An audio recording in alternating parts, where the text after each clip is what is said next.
Councilmember Lori Kumbach.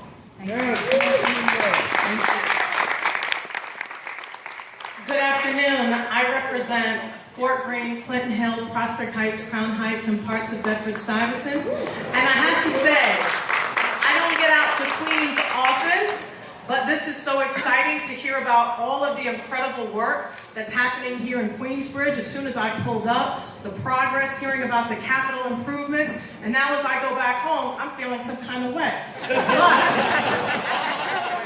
we have some dynamic things going on in the borough of Brooklyn, and I'm so proud of my NYCHA development and residents as well. We're continuing to work hard, but today, as I see all of you, this is so exciting because they say there's nothing more important than an idea whose time has come.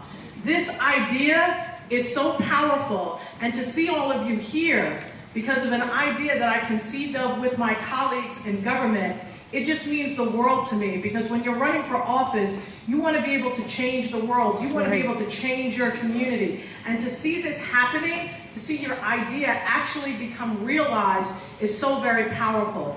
We have done so much to reduce gun violence in the city of New York, but for anyone that has been impacted by an act of gun violence, you know that you don't want to hear at that particular time that gun violence is going down, or that there were only 1,000 shootings, because for you, that's your loved one. And so for me, as a council member, the most difficult and challenging part of this job is when you get that phone call that a member of your community has been taken by a senseless act of violence. It takes all of the breath and the inspiration out of your day, out of the life work that you're doing, and we want to make sure.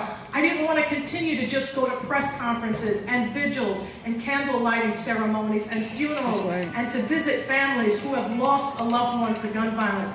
I didn't just want to come there and say never again. What I wanted to do with my colleagues and in government was to make sure that we can provide solutions, that we can have an office on the ground that I hope will expand to all 5 boroughs until we eliminate gun violence all across this city, and we create a national model for people all over the world.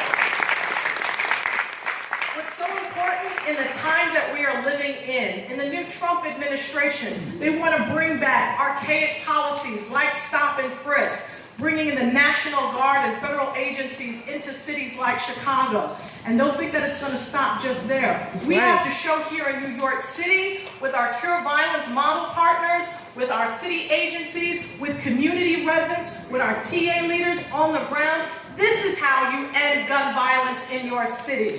We don't bring back archaic practices throughout the city of New York.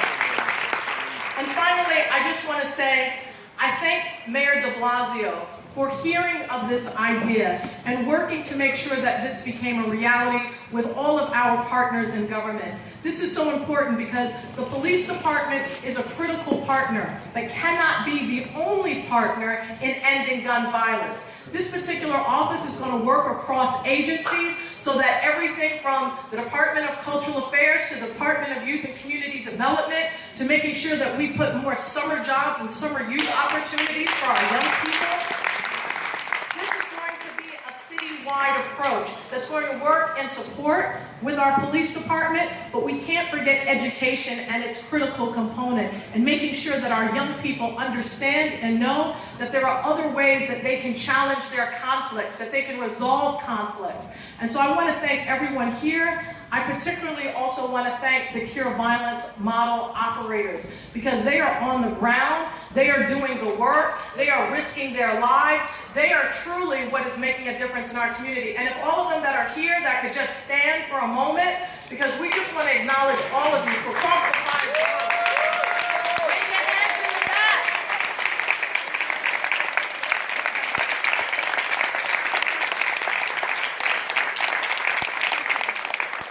And I'll just close by saying, I know that you don't do this for the love of the money, because I know it's not there the way that it should be. Right?